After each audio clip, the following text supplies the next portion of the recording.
naomba mniruhusu kutoa pongezi zangu za dhati kwako Mheshimiwa Zuberi Ali Maulid, Spika wa Baraza la Wawakilishi, kwa umahiri na uongozi wako bora na kazi kubwa ulioifanya ya kuliongoza baraza hili kwa kipindi chote cha miaka 5.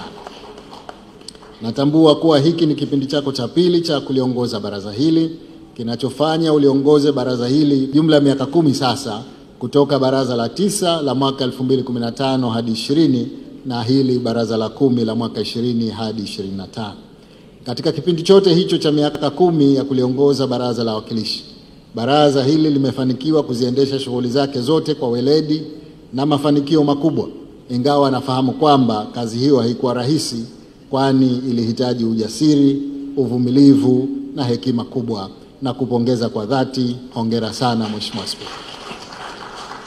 Shukrani zangu za dhati pia ziwafikie wenyeviti wote wa kamati za kudumu za baraza na kwenu nyote waheshimiwa wajumbe wa baraza la 10 la wawakilishi kwa namna mlivyoshirikiana na serikali ya awamu ya 8 katika kujenga nchi na kuwahudumia wananchi, kwani bila ya ushirikiano wenu tusingeweza kuyapata mafanikio tunayojivunia leo hii.